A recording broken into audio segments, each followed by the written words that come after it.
And let's pile in. Let's have it. Hello and welcome to Locked On Marlins. This is your daily Marlins podcast with me, Peter Pratt. And don't forget to follow me, of course, on Twitter at MiamiMarlins_UK. Subscribe to the pod. Subscribe to the YouTube channel. Why not? It's a daily pod, 5 episodes a week. And like I've teased out this week, it is stacked, loaded. This lineup is absolutely banging. So welcome to the Wednesday episode. Kenny is back in the hot seat. It's been a few weeks, brother, no doubt, but how we doing? I'm doing good. I'm ready to let loose. I've pent up. I've been tweeting mostly Dolphin stuff, so I've pent up rage about the Marlins that I'm trying to get off my chest. I knew it, mate. I knew it. It's so funny because I texted Ethan Badowski last week and went, Ethan, you want to go on a Locked On? He just replied saying, Pete, I've been waiting for this message for weeks. and I feel like you were in a similar spot. I knew you're kind of starting to flick the Dolphins stuff, right? You know, I know it's getting into Dolphin season. Your content's turning. And I was like, I need to get Kenny before he's fully lost. I mean, I know you're still following the game. So, you know, let's just kind of touch on that. You as a fan, you follow multiple sports. You know, I know you love the Marlins. How are you finding it now, like in terms of enjoying the content? That, you know, if that is the right choice of words, let's say. You mean the content of the Marlins, or Yeah, the Marlins, baby. Are you still in? it's I came. There's always a point, right? Like a breaking point for all fans, and us Marlins fans know that, where it just reaches a point where you're like, you know what, this year's a wash. Nothing's happening, and it can't. That was the series against the Phillies that we got swept right before the All-Star break. Yeah, That was kind of that, right? that was Because pain. we were hanging in there with the Pirates, and we're right there, and then we just got washed by the Phillies. We come back from the All-Star break and we're barely hanging in there with like these teams that aren't even trying to actively win baseball games. They're not putting out teams to win games. They're trying to get into the lottery, get better picks, all this stuff. So that moment is kind of where it broke for me. And now, since I'm in that, for like where my brain power is going, the stuff I'm really focusing on is like Dolphins football. I'm trying to learn the ins and outs of the roster, the whole offense, everything they're doing. So I'm almost like in this optimistic, can't be bothered phase with the Marlins, where I'm just checking. I check the box score and I'm like, oh, we lost 3-0. What do you know? And then I just put the phone down, move forward with my day. Oh, yesterday we won 3-0. Sandy's gonna win Cy Young. That has me ecstatic. Let's keep it going. That's my horse dong days. I love him, and we're moving forward. Oh, Blade hit a home run. That's great. That's where I'm at right now. Yep. The good news, I go on Twitter, check the highlights, read it. If the game's on, I put it on in the background. But to say I'm here like, oh my God, the offense can't score. Like, I've done enough of that already. I've had meltdown after meltdown on Twitter. I can't be, I can't be bothered at this point. They are what they are. On to next season, and let's see what they do. Let's roll. The funny thing is this offense, it's been so historically and statistically bad at different times of the year for different reasons that we've had, I think I've counted at least 3 meltdowns specifically linked to the offense. Right now, we're in the mire of haven't been able to score more than 3 runs for a historical period. Prior to that, they were shut out for a historical number of innings in a row. And maybe there was 1-run losses or something earlier in the year that was historic as well, and blown saves. I don't know. So this team has been quite funny in some ways to watch this year because it's just been historically bad. Is there anything that you could put your finger on, though, mate? If you were going to sit back and go, this has been the problem with the fish. I mean, there's probably too many to list off. But if you could think of like 1 or 2 that like stand out to you, where's your head leaning towards with this team? Because it's gone so bad so quickly. I just don't understand how it's happened. I think there's 2 things that I think this team, right? Because I could take the easy answer, and the answer I really like believe it's just that it all went wrong in the offseason. Like they just didn't make the moves necessary to make this a playoff team. Everyone was citing the improvements that like Fangraphs and projections were giving us, but even those projections weren't saying playoffs. They were saying 80 wins tops. Like, that's not like we were hanging banners. I made a literal Photoshop of a banner that said 80 win projection. Like that's not like something to celebrate that you're getting 80 wins. That's not like what the goal is here. The goal is to win a championship, and we're celebrating being like 8 games out of a wild card race. That was what we were celebrating. I in the offseason, I said, Garcia, Soler, Stallings, Wendell, great acquisitions. They're very fine, but none of them collectively, they move the needle just this much. We didn't go for the whale, the Brian Reynolds, the Cedric Mullins, the Byron Buxton. They all for different reasons, right? Not saying they didn't try, but those were the things that would have pushed us to the edge and at least made us close to a playoff team, right? So Yeah. that's my quick answer. The offseason went wrong. My more like nuanced answer as to why it's this bad, right? Yeah. Because it shouldn't be this bad. It shouldn't is be. because Garcia, who has a career of inconsistent production, right?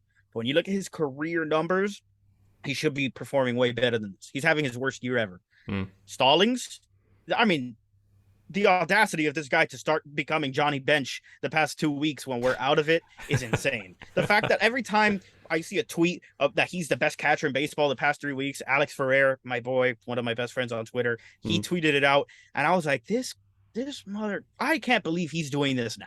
I can't believe he's hitting like prime Buster Posey, Pudge Rodriguez now. Like the moment we got swept by the Phillies, he was like, it's go time. It's time for me to put on my mask and turn back into what I was. So he's screwing with me now, right? Like you hope now that hopefully he can do that next year, but I don't care now. Like you stabbed me in the heart too many times. Jorge Soler, he did what he usually does, I guess. It's low 200s, hits bombs. He's still like second on the team in home runs, I think. Like he got hurt.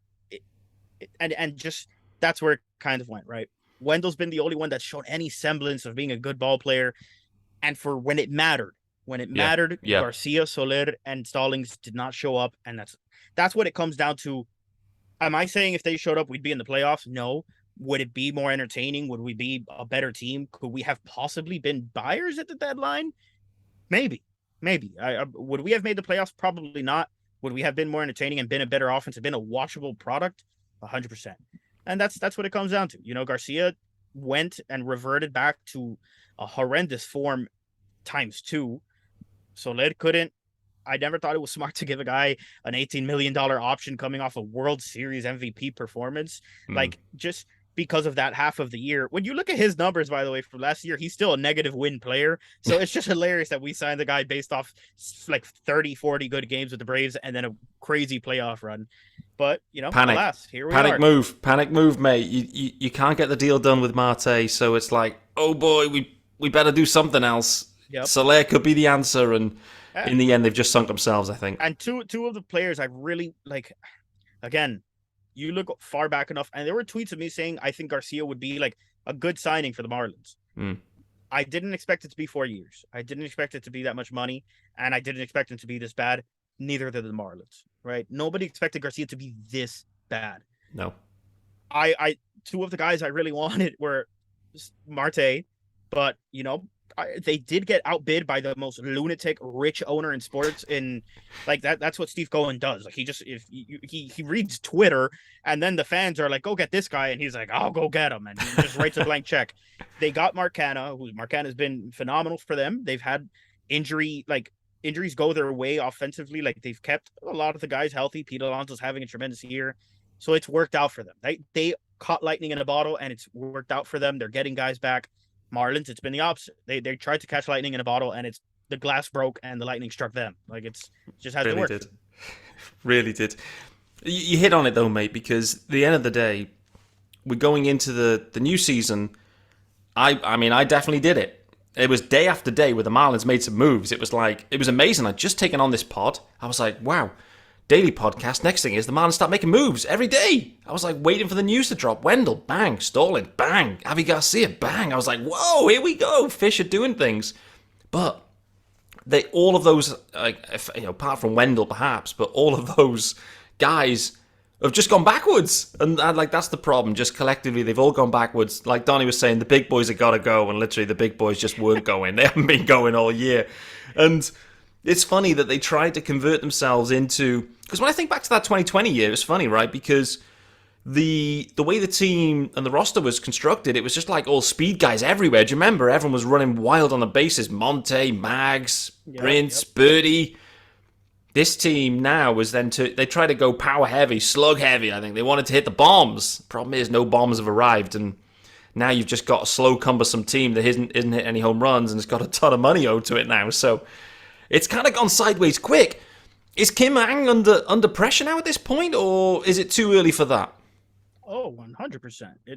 It's never too early. It's you but and that's the unfortunate like circumstances of her job, right? Like, let's be honest, we're not a big fan base. We're not the loudest fan No. base. We're probably like the quietest fan base, if we're being 100% honest. There's not people in New York, people would be outside Kim Ang's house right now if they had this record with this roster with Mm. signs saying, like, get the hell out of here. You know what I Yeah, mean? Like, yeah. in Miami, it's the urgency from the media and other fan base in general. It's not the media's fault. It's although they feel it, they know they're a bad team because they look into the crowd every night, and it's like Mm. it's let's just say they're not having any fire hazards because of a capacity at Marlins Park. Like, there's No. no, they don't have that issue. They don't have to evacuate people in a rush. They could just let them walk out if there was a fire because there's like 10 people at the stadium. But at the same time, like this podcast, Craig Mish, it's honest, right? You have Mm. people like me on, you have people like Craig on, you have people that are going to speak the truth and say they suck, the moves they made suck, they're not operating with any sense of urgency, and we're all pissed off. They know we're mad. Yeah. They've read my tweets. I know that for sure. They've read your tweets. There's players that have me blocked. I know there's cliques within the Marlins organization that hate me, that hate you, that hate Craig, and that's just the way it is, right? They know they stink. They know there's pressure. Let's get Absolutely. that out of the way. Absolutely. Uh, Jeter's gone. Um, Dembo's gone. Hmm. Who else do you look to? You I look at Kim guess. Ang. I guess Kim's next in line. Look at Kim Ang, and there's no one else. You can look at DJ, whatever his name is, who drafts players. But I at this point, the Marlins don't develop. They don't sign well. They don't sign good players that are going to perform. So what do they do really? Nothing. Bruce Sherman hasn't really opened up his pockets. His grand move, his grand finale, his last magic trick was to spend 20 million on Avisario Garcia and Jorge Soler. That was it. That was your big old move, buddy. That's what you did to get us from like dead last to 27th in baseball and payroll. And you expect me to like, yeah, baby, season tickets. Let's go. Let's pack this place. That's not the way it works. That's not the way it works. Bruce Sherman, Kim Ang, both on the hot seat for me. Like, but Bruce Sherman, what's he gonna do? He doesn't care. Like, he's the owner. There's as the owner, the reason why you have his general manager and all these things is to kind of deflect blame anyways. But the truth is, if you're not opening up your pockets, Kim Ang is working with a like she's already working at a disadvantage Mm. if this is the budget she's been given. Yeah. Who knows if Kim Ang was the general manager of the Yankees and had a blank check? Maybe she would cook. Maybe she would have put together a World Series team. But we won't ever know, I guess, unless Bruce opens up his pockets. We won't because I think it's unlikely, but I do have a question queued up. It's one of our mailbag questions that I wanted to get your take on. I think this was a fun one. I have to say, appreciate the listeners firing up these questions. So we're gonna take an optimistic view. Let me just cue this question up here because it was definitely a good one, and it was from who is it from? It was from Carl Hoops at Carl Hoops. He's saying if you're the GM, and he's saying if you're the GM, takes were made, and the ownership suddenly said, Bruce said, we're going to spend $200 million a year. What are your moves? So all of a sudden, Bruce Sherman says, right, that's it. I've had enough. This team stinks. It has to be better. You've got the checkbook now, baby. Go and fill your boots. Talk me through it, brother. Isn't it crazy? It's a 200 million, and I think right now they sit somewhere like low 80 or something Yeah, like yeah. that. So realistically, I could go out and say there's a distraught superstar who's having an MVP season in New York. Aaron Judge and Trey Turner are free agents, and I could realistically go sign them and still have room to spend like another 60-70 million on players. That's how low our payroll is right now. If you wanted me Crazy. to get really into it, right? I mean, I guess I would start with that. I would try and bring Trey Turner in and Aaron Judge in if I had those 200 million because I wouldn't be making a dent. They're needle movers if there ever was one. Correct. I would. I'm looking here. You know, Dansby Swanson's going to be a free agent. Hmm. JD Martinez, if you want to bring him in on a 2-year or 3-year deal, he's a little older. Uh, Trey Mancini, Josh Bell, try and bring all those guys in on reasonable deals. Again, I'm a fan. I don't have to operate within like these like realms of possibility and logic like the owners do. So I'm Yeah. going to say, bring me Aaron Judge, bring me Josh Bell, bring me Trey Turner, bring me JD Martinez, and let's get cooking. and bring me whatever the best closer is on the market. And I still think that wouldn't be 200 million. No, That's I don't how think it low would. It that's how wouldn't. low our payroll is, because you're talking about, for those guys, you might be talking those four guys. That would be 100 million, which would put us at 180. Still 20 million to go build a pretty decent bullpen, if you ask me. I'm completely with you, mate. I love it. Can I just wanted to say on one of those names specifically, I actually think that there's a realistic situation where the Marlins go and make it happen. Not with Trey Turner, because I just can't see Trey Turner at all. It's not happening. Not with Dansby Swanson. Josh Bell, however, the reason being, this whole first base conundrum, from a position where you've got multiple players blocked and issues going on and no one can get playing time, all of a sudden now, Aguilar's gone. They're not going to pay him 10 million next year. They aren't. And that's the end of Aguilar. And they shouldn't. Yeah. And they shouldn't. No, absolutely they shouldn't. Cooper Loop, we'll wait and see. One final year of arbitration for him, I believe. You know, he's not a great first baseman. Lewin Diaz, sexy glove. Sexy glove. But problem is, you need the big stick. Big stick is not playing. Yeah. I think there's a need here for the fish all of a sudden. I can't believe I'm saying this, that actually there's a need at first base, and I think Josh Bell fits the brief. What about you? I actually thought about this a lot beforehand, because I wanted to talk about this, like, because we've now pivoted towards this discussion about, like, the only way the Marlins can get bats is through trade. And that's sad to hear, because we're 27th in the league in payroll, and for a normal team that's willing to spend money, you can spend money to get players, right? You can spend you'd probably have a budget of 30 to 40 million to spend on players going into this offseason. You're not left where now, like, look, Alex tweeted out the other day, he's like, I can see them trading Sandy in a year and a half if they're not going to spend money. And people are like upset about it, but it's also true. Like, if they're not going to spend the money, someone's going to get moved, right? Yeah, exactly. And that's why you're hearing about Pablo Lopez being traded to get a bat. We need a bat. And it's going to be one of those things where you fix one hole on a ship and then water starts coming out the other end. You're going to trade Pablo, get a bat, and then our rotation's going to suffer. And then we're going to trade that back, get a pitcher, and it's just going to be in a loop unless you spend money to fix certain things. So with that being said, back to your point, Josh Bell's going to be 31 next year, halfway through the year. He just turned 30. He's having a crazy good season, right? Switch hitting first baseman, decent glove, hits like crazy. Yeah. Has always hit really good. Yeah. Once was an MVP candidate. Let's be honest. I see this as a kind of like a Marte Garcia situation. I see us getting outbid for Bell. And it's not because the Marlins will offer, you'll hear about it. Craig Mish and Barry Jackson will release a good article saying, the Marlins tried their hardest. They offered him, 14 million a year, but ultimately, they were outbid by the White Sox or by the Rangers or someone for 18 million a year. Marlins didn't want to go that high. So now they pivot in another direction. Yeah. Right.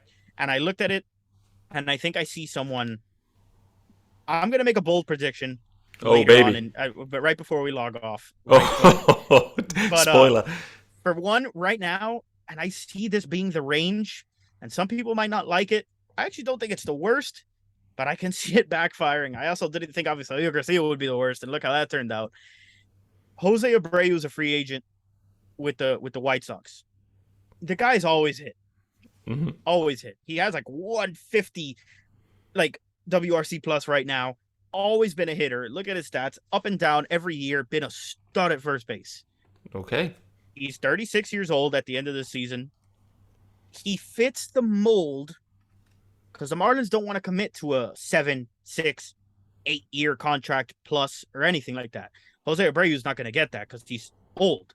He's probably going to get a 2 to 3 year deal in the 10 to 12 million a year range or something like that. Mm-hmm. Here on Spotrac, it says 9.1 million AAV is what he's looking at. Tell me that the Marlins aren't salivating at the thought of a guy who's always hit and that cheap for that little years is what he'd probably be getting. A Cuban coming to Miami helps fill out the stands. What am I sounding like right here? Jorge Soler. And it's the same exact thing. Rather than getting the Nick Castellanos 5 years, 100 million, the Kyle Schwarber 4 years, 80, 70, whatever million he got, they got Soler. It's backfired. Jose Abreu fits that mold in terms of contract. I'm sure they'd prefer if he was younger, but you can't change the guy's age, No. right? Now, am I saying I would hate it? No, I mean, what is it? You look at his number, look at his Fangraphs page. There's nothing that tells you that he's going to regress. But I'm with you. we know our luck. That guy's going to put on, he's going to stand on the stage with Jorge Soler and Sandy Alcantara. They're going to hand him the jersey. They're going to take the sweet old picture, and he's going to step in. And 2 months into the year, I'm going to be tweeting how I wish Jose Abreu was back in Chicago. And why the hell did we sign this guy? I hate his ponytail and his goatee. What is wrong with him? And all this stuff, right? But that's just the luck that we have as fans. You got to My roll the bold dice. My bold prediction, I'll just say it right now. Yep. I think that it's inevitable that Kevin Kiermaier will be our center fielder opening day next year. Oh, baby. So Kiermaier's locked in center field. Abreu's at first base. Cooper Loop They is... fit the mold. I guess so. They just I guess fit the so. mold to me of what they like, not what we need. Let me make that clear. I don't think they fit the mold of what we need. If it was me, like, get Aaron Judge, get Trey Turner, and let's call it an offseason. But the money they like to give out, we've seen it, right? The biggest deal the Marlins have given out was Avisario Garcia's 4-year, $53 million. Everything they like to do is in that 4-3 2-year range, and within an AAV of like 12 or less, 13 or less. They're not going to break the bank. They're not going to give out a $200 million contract, and that's kind of what we're looking at. When I looked at Spotrac and I saw that Kevin Kiermaier is a free agent, he's got a club option. He's turning 33, and we know that the Rays don't like to hold on to guys too long. No.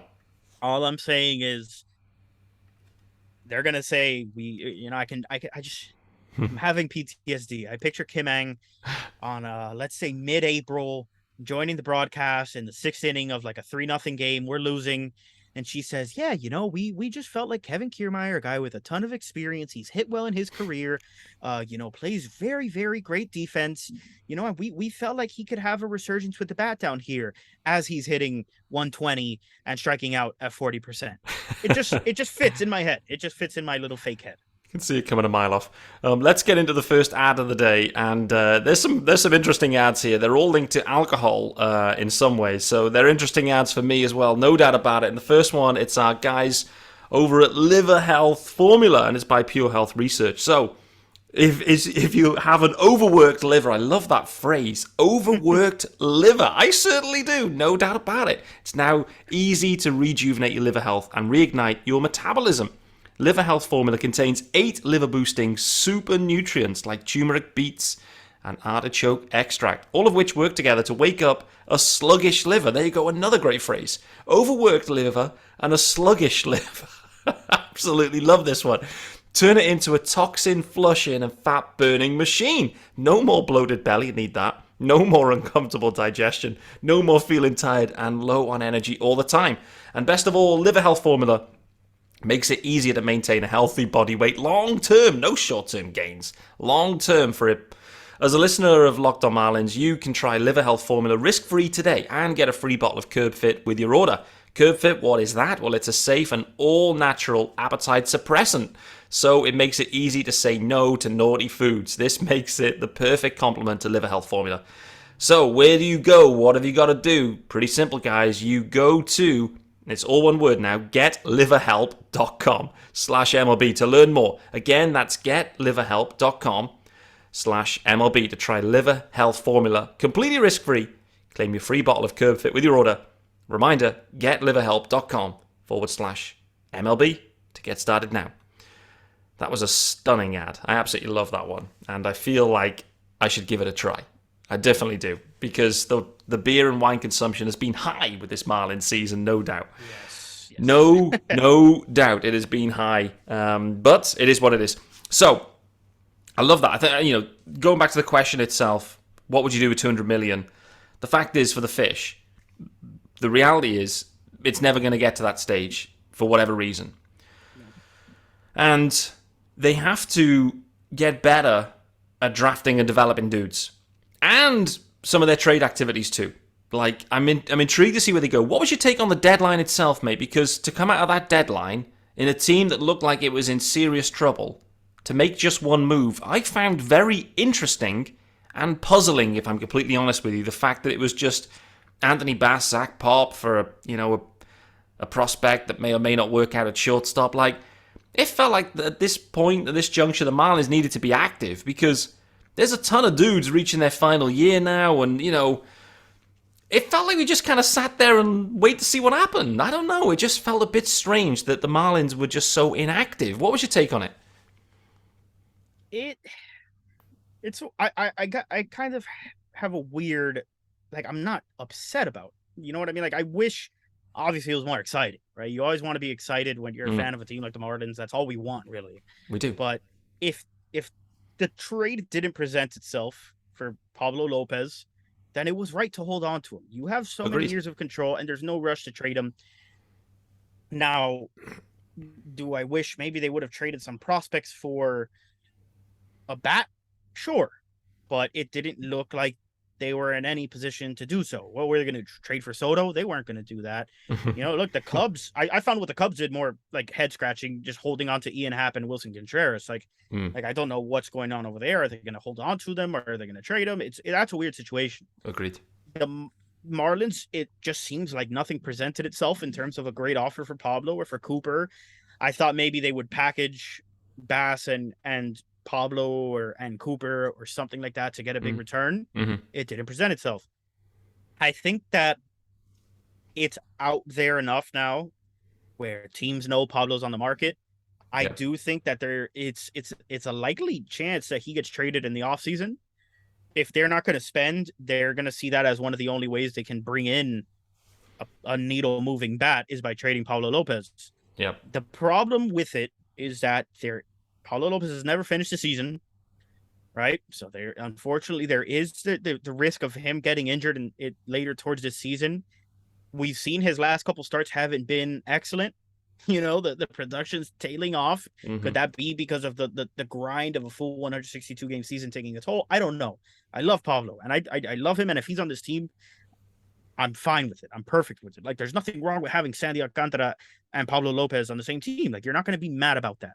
No The way. problem is that the reason why you start to get mad is because they're not getting the run support. And the fact that we've put ourselves in a position where the only way to get run support is to trade one of them that's where really therein lies the rub. That's the problem. So was I upset? No, Jordan Groshans, he seems like a good player. He's having a good season in AAA now with us. That's fun. But, I thought maybe they could have capitalized on guys like Steven Okert, you know, moving him. Mm, If nothing presented itself at the same time, like, who am I to be upset that they're keeping a guy who's been solid out of the bullpen in a weak bullpen? So agreed. fine. But it's really, I guess, what happens on like Marlins Twitter, and the reason why some people may be more upset, and reasonably, is because when you start to imagine what the Marlins have to do in the offseason to put themselves in a spot to compete, it sounds like such an outrageously large task, It right? does. And it is, because if you're not going to spend, it's just not going to happen.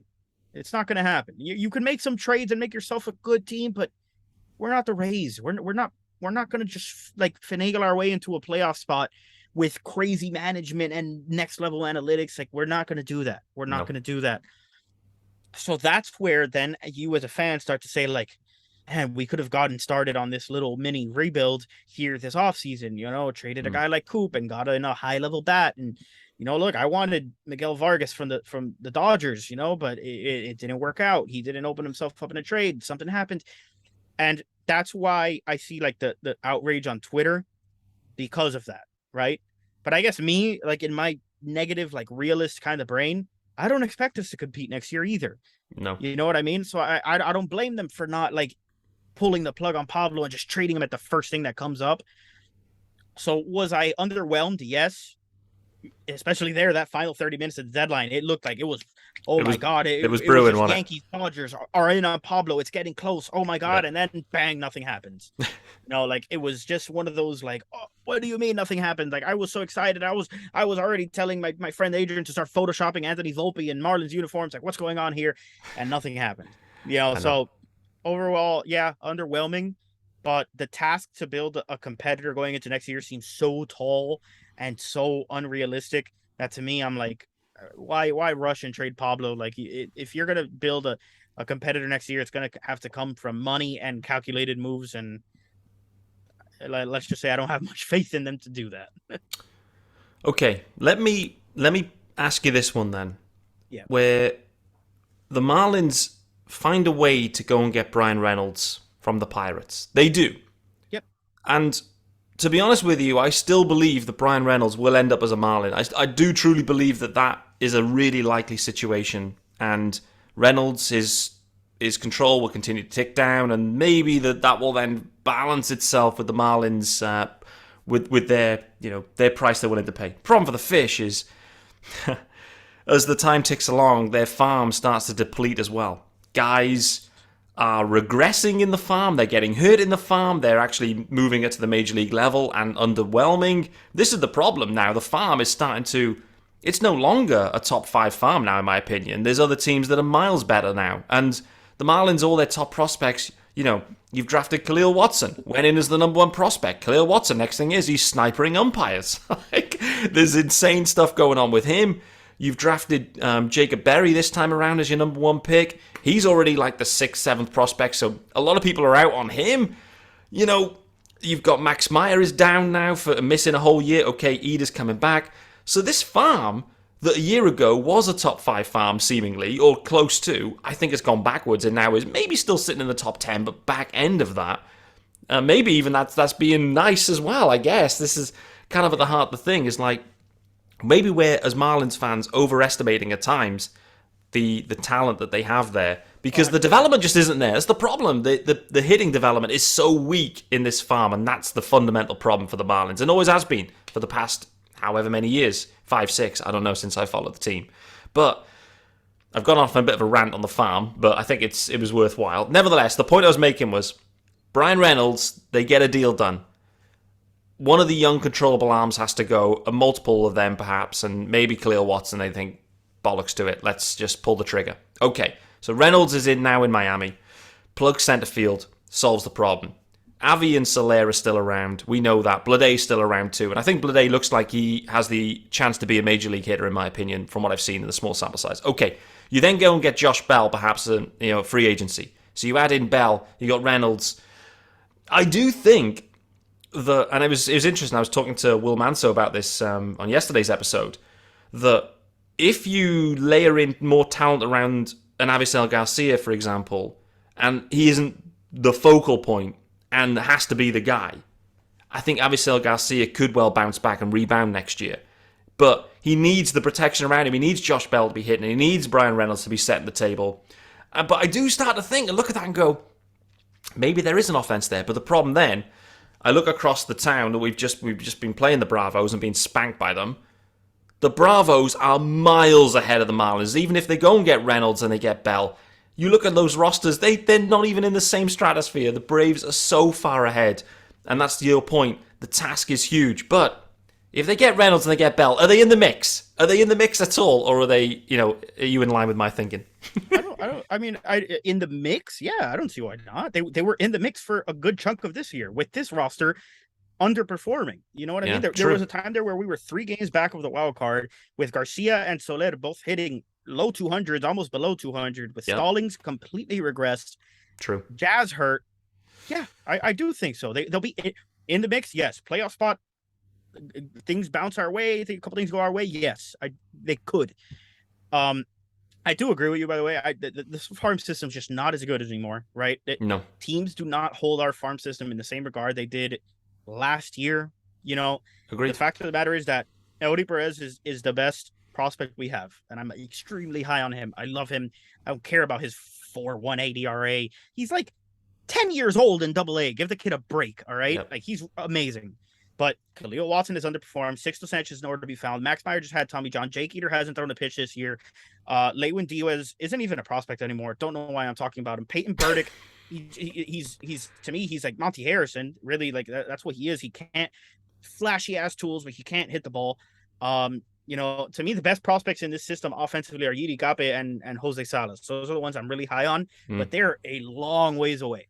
Both 18, 19 years old. Yidi Gape might be like 20 or like late into his year, 19th. Can I add one other, just on that theme? Can I just add Naz Nunez into this bracket too? Like, I do like him too, but He's look, he's doing real well in Double A. He's walking at like 18%. He's got outstanding speed and elite defense. mm, I like him. I do. I hope he can put the ball in play more and develop some gap power there, and he yeah, can turn into a legit prospect. And yeah, then also, Troy Johnston is someone that doesn't get a lot of love because he was never a flashy prospect, but he's one of those guys that like all he's done in the minors is hit. Like you look at his Fangraphs page, and it's just every year in the minors, in and out, he's hitting, and he's mm, up to AAA already. He's someone I really like, but he's just never had the flashy tools of speed, power, all this stuff. But the guy hits, he doesn't strike out a lot, can hit bombs. I love him. yeah, Paul McIntosh as a catcher has turned into like a splendid little surprise, a Marlins Twitter favorite.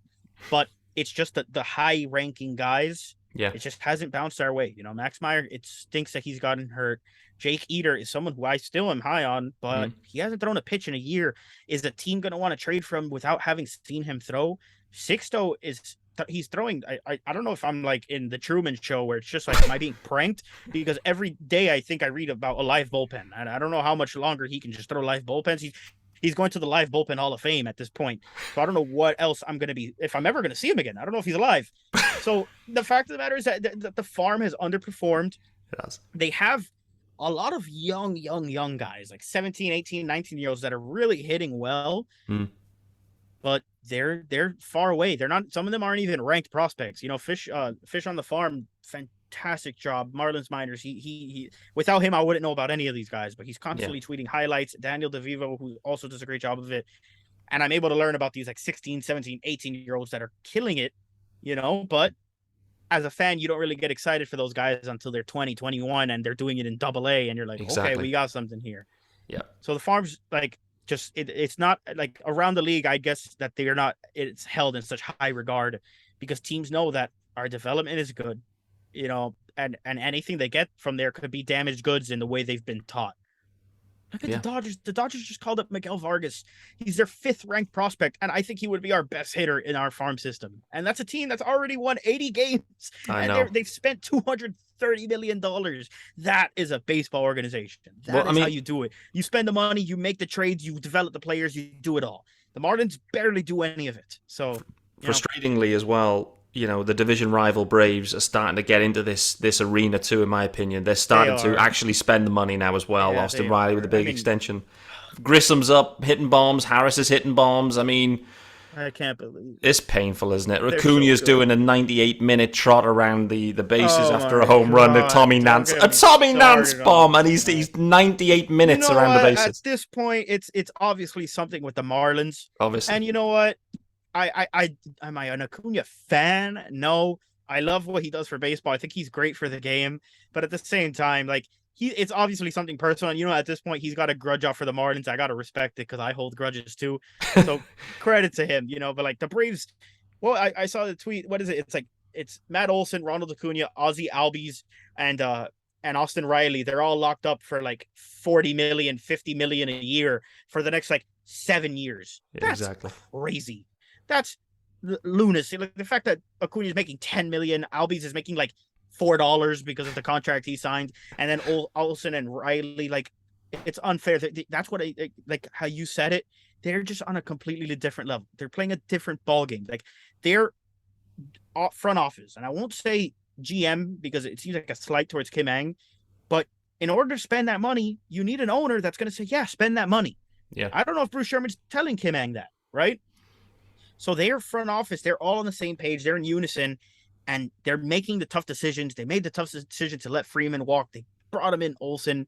They're playing like 4D chess. They're seeing everything so clearly. AJ Preller with the Padres, those are GMs, those are ownerships, those are front office groups that are just all in on winning. Yeah. And we're trying to do it like we're going bargain bin shopping here, like trying to win. And it's just not the way it works. They're playing a completely different ball game. It is. It's a completely different ball game. You can see it a mile off. Like the comparisons, there is no comparison. It's painful. Final ad, and then we'll just kind of wrap things up because me and you could go a long time. And this is a brand new ad, first read for me. So bear with me, guys. But I think you'll recognize this one. I've seen it on the TV before. So you're hanging out with some friends and putting a few drinks back. Yes, sir. A few becomes a few too many. And as the evening comes to an end and people start to head out, you think of calling for a ride. Nah, you're going to live nearby. You can make it home okay. It's no big deal. What are the odds you're going to get pulled over anyway? And even so, what's the worst that can happen? Insurance goes up, lose your license, lose your job, total your car, you kill someone? I don't know. Everyone knows about the risks of driving drunk. The results are tragic and often deadly. However, that still doesn't stop everyone from getting behind the wheel while under the influence. That's why police officers are out there right now looking for impaired drivers on our roads to save lives. So, if you think you're okay to drive after a few drinks, think again. Play it safe and plan ahead to get a ride. It only takes one mistake to change your life or someone else's forever. Drive sober or get pulled over. Boy, oh boy, that was... Whew. I mean, where's the Built Bars? Boy, oh boy, what they really have some target audience here with Marlins fans who might be drowning their sorrows. These are targeted ads. No other locked on MLB host has got these ads. They're specifically me. They've seen the wine consumption going up, historically bad as well, and they know the Marlins fans are in pain. But nevertheless, it's going to be a very interesting offseason, a wild offseason, I think, because there's so many holes and decisions, I think, that remain for the Fish. Like, we still have the same holes that were there from last time. Centre field's still a problem, it's not been solved. Closer, still a problem, not being solved. So they're still on the list. However, the infield in its entirety, including first base, is all now, for me, up for debate. Everyone's a free agent in 2023 that's there right now, so they're going to have to make some calls. And I just feel like all of a sudden that infield that's been like the core for the Fish for the past few years, hey, Miggy Ro, B.A., Cooper Loop, these like three dudes, it wouldn't shock me if all three of them are gone sooner rather than later and they just go, do you know what, let's just kind of go a different direction here, let's get younger, let's get faster. I don't know, with B.A. his shoulder, Miggy's still elite defensively, we can't get away from that, but, offensively it's regressed there. Depends what they want to go after, but I don't know, mate. There's just so much to do. There just feels like so much to do, and I'm just not convinced that the Marlins can get it done in one offseason. Like, it feels like this is another three windows worth of activity plus. Tell me I'm wrong. I don't think you are. I don't think you are. And again, it's the only way you accelerate the process is by spending money.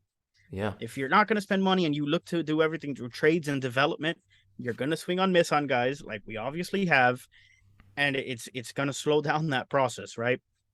I love Jazz, obviously, right? Jazz is a cornerstone, but the injury concerns now, it's 2 years in a row where he's been held out because of injury, and you have to, I love him. One of my favorite players on the team, favorite position player, what he does for the city and his personality and all that, it outweighs everything, right? But you'd love to see him finish a season, play 130, 140 games. And I think he will. I think he can, I just hope we get to see it, right? But there's no question that he is our second baseman. Agreed. Miguel Rojas, I mean, I can't lie anymore. I just don't like watching him play. Like, I think his offense is so limited. He doesn't have power. He doesn't have speed. He's great defensively. Always has been. It's not like I just hate him. Just always great defensively. Just can't hit. You just can't hit on a team that needs hitting. You know what I mean? At best, he's a utility guy that can come in late and provide elite defense. And I know he'll fucking hear this and he'll lose his mind and he'll unblock me just to block me again. Whatever. I can't hold back anymore. The guy doesn't like me. He doesn't like a lot of people. But whatever. Brian Anderson, it's always one of those things for Brian Anderson. I've always loved Brian Anderson because of the ceiling he shows of elite defense, cannon of an arm, hits for a ton of power, and when he's going, he's up there. Yep. But at this point, it's the guy is almost, I don't even know how old he is. I think he's getting close to 30. You have to come to the reality that he kind of just is what he is, right? Yeah. He's a guy that's gonna, and look, this is Mike Picardi who on Twitter, who's fantastic. He's someone I really love his takes, always level-headed, and he's the one that says, he's like, Brian Anderson just is what he is at this point. He's a guy that's going to give you really good stints, and then he's a guy that's just super consistent, provides great defense, ton of power, obviously as he's injury prone as well, and that's what he is. You can't rely on that a guy like that to be your World Series winning third baseman at this point. And it sucks because I do love Brian Anderson, but it's the same thing. He's capped. Anderson Rojas is capped offensively because of lack of power and speed. Anderson's capped offensively because of inconsistencies Hmm. and the way he can't hit a breaking ball. Things like that. Garrett Cooper, I think Garrett Cooper is what he is too. He's a good hitter, and I don't mind keeping him as a first baseman DH. His defense isn't the best, Hmm. but he is what he is. Like, he's not making a ton of money. You have a year of control left on him, and he has a 750, 760 OPS. He stayed healthy this year, which was one of our biggest concerns, and he Yeah. proved us right. When healthy, he could be a good hitter. Should he be the driving force of your offense? Absolutely not. He No. should be a back end type of bat that can drive in runs, and he's a good option to have. Jazz, should he be the driving force of your offense? You shouldn't rely on him to do it. Can he? When he's going with the speed and power, yes, he could. But again, you shouldn't let Jazz stop you from going out and bringing in a star-studded shortstop, a star-studded third baseman. That's the way I think about it. None of these guys are elite at their position, so No. therefore it shouldn't stop you from seeking a better replacement. Now, if I was prioritizing all that, I would say center field, shortstop, third base, and first base. Those are the four before I'm even looking at Jazz's position, because I love what Jazz can do when healthy, and I think he deserves another chance, another year to do it. Yeah. Obviously, like, Yeah. I don't think there's anyone saying get rid of Jazz, but I would look at those four positions before I'm looking at anything else. And if there's an upgrade available through trade, you do it. And if Bruce Sherman magically wakes up and says, you know what, let me go out there and spend money, then you do that too. But Absolutely. but I don't think there's anyone that's safe on this team other than like Jazz and Sandy. I don't think you're getting any major needle moving return for Cooper. No. Because a team's not No going to way. give you a team's not going to say, here, let me give you a high end prospect bat that's going to be like perform next year for Garrett Cooper. Like, why are they going to do that? Why are they going to trade a bat for an aging bat? It's just not going to happen. So the way I see it, Cooper's on this team too. So those are the three guys that are kind of have a spot on next year's team. Everyone else, if you can move them, if you can move on, do it. I do think Garcia and Soler will be back because of contract issues. They're just unmovable, and you Hmm. just got to hope that they have better years. I'm with you on that. I completely agree on the two corner guys. They'll be back. The problem now, when we piece this together, is all of the infield needs to be upgraded because in reality it is below average in the main, offensively too. And there's obviously some health concerns, and they're all approaching contracts ending in various ways. So that's a problem. The minor leagues at the upper levels, to go back to that conversation, that thread, well, there's not a ton of talent that's major league ready within the infield either. We've got this big gap now down to the lower levels where there's some really exciting, fun guys coming, but you're 4 years away. So all of a sudden, you've got a ton of problems just that are on the horizon, sitting there where pretty much the whole roster needs to be turned over. There's nothing there at AAA to supplement it, and no one wants to spend any dough. Oh boy, this is why now we're on this thread today where I'm talking about Sandy Alcantara, asking about his incentives linked to Cy Young, because I was interested. Like, he signed his extension, has he got any incentives baked into it? Craig, as he does, because he knows these things, popped up when Pete, no incentives there, nothing was available for Sandy. Okay, cool. Next thing is a whole Twitter thing breaks out, talking about, do the Marlins need to trade Sandy Alcantara to kind of turn this team around? Because, to your point, no one carries the value that you need to go out and make a franchise-altering move. Yep. And that's kind of it's a realistic option. Like, to kind of come full circle, we talked about Sandy at the start, like, we want him to win the Cy. He will win the Cy. But big Giancarlo Stanton, he won MVP, and what happened next? He was out of the door. There was a different reason why, but the Marlins have got form for that, and Sandy Alcantara is a needle mover in terms of a package you can get back. It feels like we've been down that path again. How disappointed would you be to see Sandy traded if it was to be, if they made that happen in the offseason? Would you understand? Would I understand, knowing what I know about baseball, and I know more now than I did 3-4 years ago, than I did 2 years ago. I've read up on these things, and I've done extreme research into the way revenue sharing works, with how much these teams really have, Mm. I would yes, I would be disappointed. I know how these baseball teams work. I know how much money they have and how much baseball teams. No owner in baseball is actively losing money. No, No, Bruce Sherman no isn't way. here in his office like, why am I losing money? No, he's always got a profit. He's always got his made sure. Like he knows he's Yeah. got his money. And would I be disappointed? Yes, because it should never have to come to that. Hmm. Should never have to come to now in terms of value and the way it'll be painted. Yeah, it makes sense. Yeah. What do you mean? 3 years of control? A guy who's making 12 million AAV for a Cy Young Award winner? That's the best value in all of baseball. That's up there with Acuna's contract. Yeah. So yes, you would be getting more in return for him than you would possibly in like that would be like a top 3 return ever in Marlins history. Hmm. Should it have to come to that? No, it No. shouldn't. Because Spend the if money. you look at it, if you sold the team to an owner that was said, I'll come in here and spend some money, it could all be fixed. The rotation of you can make it work with a rotation of Sandy, Pablo, Luzardo, Cabrera, and then Braxton Garrett or Jake Eater or Max Meyer or we'll throw Sixto in there. I don't know. You can piece together a really good rotation there, a top 10, top 15 rotation. And with the correct money spent, with let's say Garrett Cooper and Sandy Alcantara, Jazz Chisholm, you can go out there and blow some money on guys that'll help move the needle offensively, and you kickstart this process, right? But it's also not that simple, right? It's never No. just money, No. because look at the Dodgers, look at the Braves. What else did they do? Dansby Swanson, he gets hurt or a player gets hurt. What do the Braves do? They call it Von Grisham. What does Von Grisham do? He's got 2 home runs like in 4 games. He's hitting like 300. He does exactly what he's always done. Where does that come from? Development. And it's like, what did you hear Jeter saying when he bought the team?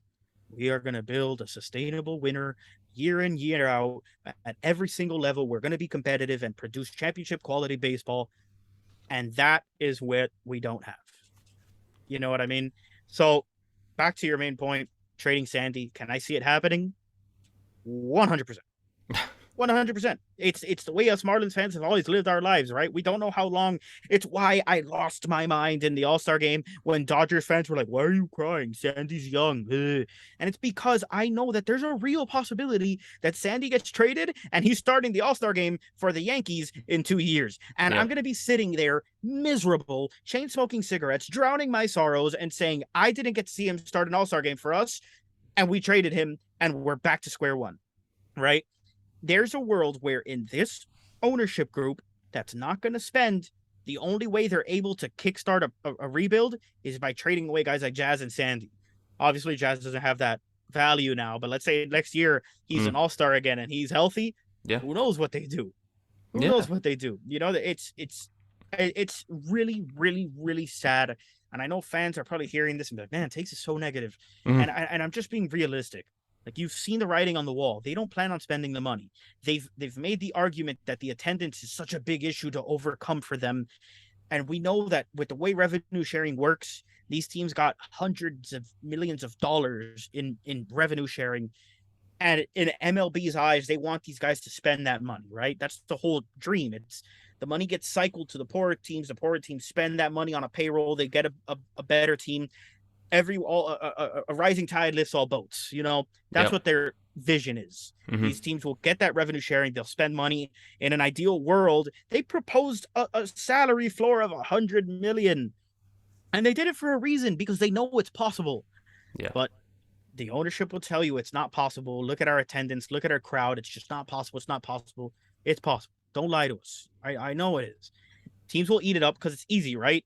The easy 1-2 thing to put together in your head is empty stadium equals no money equals no good players. It's that simple. Yeah. People scream at Miami, say it's not a sports town. It is a sports town, guys. It's just that we're also an entertainment town. If you're not as entertaining as the next best thing in Miami, why am I going to go to you to watch a boring baseball game? Okay, I could go to Komodo and have great Japanese food. I can go to Poppy Steak and have an excellent filet mignon. I can go down to the beach and see beautiful weather and waves. I can watch the stars. I can go to a nightclub. I can do all these other things rather than sit there for 3.5 hours and watch a team score 3 or less runs for 15 straight games. Mm. Sorry. Sorry if it hurts your feelings, ownership. I know that you're lying to me and telling me you don't have money. It's there. You're just not going to spend it because you want to secure your own first. You're trying to get me to go games. You're trying to get 20,000 fans a night to games, but you have to earn that respect first. That's just the way it works. The fans don't go to games so you spend money. You spend money so you get fans to go to games. And if you don't want to buy into that theory, then sell the team, get out. Let's get the next guy in here and let's try again. Because at this point, Bruce Sherman's not the guy. And that's it. That's it. It's a perfect summary of the situation, mate. So I applaud you for that, firstly. Yep. And I'm going to share this clip wide and far, and I think there'll be a lot of people in agreement of what you've just said there. I completely agree. Two final ones because we're out of time. Why did Miguel Rojas block you, by the way, on Twitter? Listen, I again, similar to I've told you, I don't have sources, but I know things. I know things. I have people that tell me things. I know things. Like but I don't have like a legit source. I don't, right? I know that there's a faction of players in the Marlins that don't like me. Okay. I know that there's people on Twitter that don't like me. I know there's people that cover the team that don't like me. And they're probably listening to this and they're saying, how does he know I don't like him? Because they know who they are. You know what I mean? And the fact of the matter is, Miguel Rojas is more online than we think he is. He's reading everything that people say on Twitter, and he's reading things that I say on Twitter. He's listening to what I'm telling you right now. I'm almost certain of it. And if he's not listening to the whole episode, someone's sending him a snippet of me saying he sucks with the bat in his hands. And tell you what, if you're that person sending it to him, send him this as well. Miguel Rojas, you suck with the bat in your hands. Okay, that's just the fact of the matter. He's very online. He sees the things we say. He hardly has more people blocked than anyone else on Marlins Twitter. You know, there's other players that read our tweets. I've heard from other people that there are players that laugh at my tweets, and I'm like, that's crazy because I've said something bad about almost everyone on the team. But I hope that no matter what, and if there's a player listening to this, or there's a member of the front office listening to this, I promise you that everything I say is out of my love for the team, my love for the Marlins. 20 plus years I've stuck around with how bad it's been. You know what I mean? And the truth is that look at Twitter, and I always applaud everyone on Twitter. I applaud you, Pete, for the work you do, Craig Mish for the work they do, everyone that covers the team. And the fact of the matter is that the Marlins could use more fans like me, like you, like the people on Twitter, because we're what moves things in terms of like attendance numbers and stuff like that. Because with how bad the Marlins have been, there's times where I look at it and I'm like, man, 10,000 people went to see it. Like, that's crazy to me. That's a lot because I don't know why anyone would want to see it. You know what I mean? Everything I say, I know I'm a lunatic on Twitter, and people probably read my tweets and like, this guy has to be in prison. But everything I do comes from a passionate standpoint as someone who's always wanted to see my team win a championship. I sit down and watch every game with my dad. Me and my dad, all we've ever wanted was to watch another championship. Hopefully one day we will. Everything comes from a standpoint of love and like passion for the team that I root for. You know, I hope they realize that. I hope everyone, if I ever met Miguel Rojas in person, I would go up to him and shake his hand and be like, oh my God, you play for my favorite baseball team. Like, you're not that good with the bat in your hands, but like, you've done like such good things for this like this community. You love my city. Like, it's, you know what I mean? Like, I'm not saying anything I probably like wouldn't say in person. Would I call Avisail Garcia a terrorist to his face? Probably not. But like, at the same time, Pete, like, you perform good and I'll love you. You perform bad and I'll hate you as a baseball player. But I'm sure that all these guys go home. They have families. They're great people. They're law-abiding citizens. All of that stuff. They're great people. I know they are. I know Miguel Rojas has a family. He has a beautiful son who he's teaching to play baseball. All that stuff. And he's a great guy, 100%. I mean that. Mm-hmm. But I'm a fan. I tweet about what I see as a fan. It could be Jazz striking out. Jazz has struck out, and I've said, Jazz, man, what the hell was that? That you look like me up there. You know what I mean? Like, everyone can get like criticized, and everyone can get loved, and that's the way it is. And I know it's not fair. I know as an athlete, you're like, why is people being so mean to me? Like, I'm just trying to do my job. I don't like sucking, and I know Miguel Rojas doesn't like being bad with the bat. I know Brian Anderson doesn't like being hurt. I know it all, but I'm an exaggerative fan who's just trying to entertain other fans. Exactly. You know, that's my mindset. My mindset has always been, I love this organization. I love this team and I root for them wholeheartedly, but At the end of the day, Pete, let me ask you this. Hmm. 3, 4 different owners in Marlins history, 10, 15, 20 different coaches, thousands of players, thousands of training staff, general managers, front office, concessions, stadiums, and through it all, who's been there? Us, the fans. This The is people it. on Twitter that are screaming, the people on Twitter and their parents, they're the ones that have been here, and that's where my loyalty lies. I'm always going to try and make the fans laugh. I'm always going to try and tell them how I see it, and that's all it is. Like, those are the people I truly love and respect because they've stuck around through this. I'm not going to curse much because this is Locked On. Love you, Locked On. Through this trash fire of an organization, this garbage dump, they've stuck around. And that's who my main loyalty is lying to. Because at the end of the day, one day Miguel Rojas will be gone from this organization and he won't care anymore. And who will be there? Me, you, tweeting through it all. Exactly. That's where my loyalties lie. We certainly will be, mate. That was a stunning answer, by the way, as well. I really enjoyed that. And I hope Went there's a little long. Mate, there's nothing wrong with that. There's nothing wrong with that whatsoever. You're too nice to me, Pete. You got to tell me to shut up when I go too long. No. I enjoyed that. I've enjoyed just you getting it off your chest. Like you said, you've had it pent up for months, so I'm glad tell you you that. The thing is, though, mate, as well, this is the beautiful thing, right?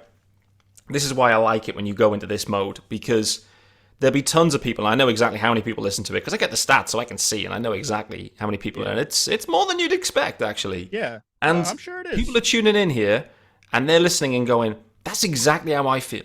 I feel exactly the same way. And people will feel the same.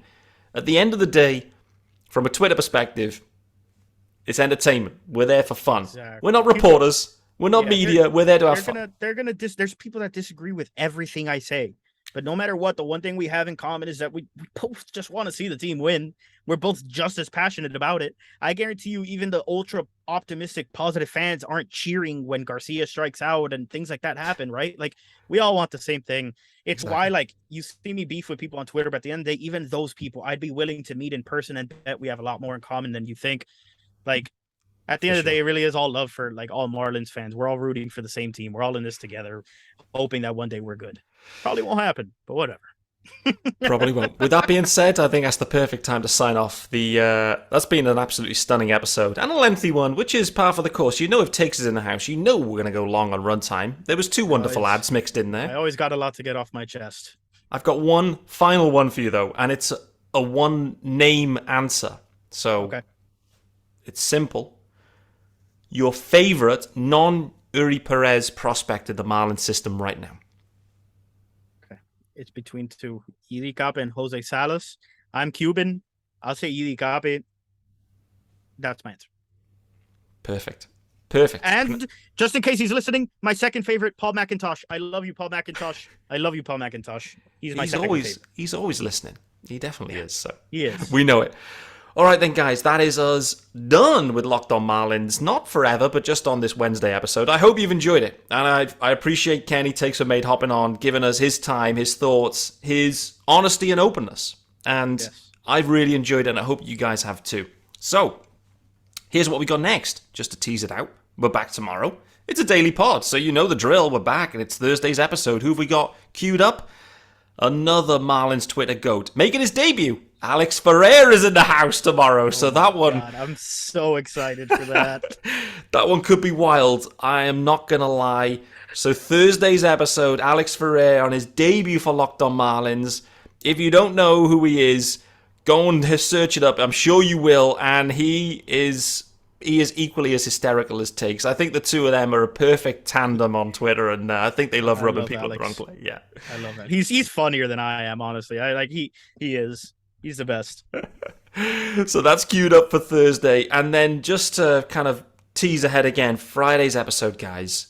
We're rounding it off big style as well. Loud Marlins fan is back in as well. So we'll be looking forward to that. We'll get all the rundown about the trade deadline, Jazz Chisholm being moved, yes or no. I mean, we're going to get all sorts of takes from Loud Marlins fan, of course. So, Kenny, you're an absolute stud, a legend. I love you. It's been a fun episode and conversation. We'll be back tomorrow, like I mentioned, with Alex Ferrer, and that could be wild. So make sure you tune in for that one. In the meantime, guys, be back tomorrow.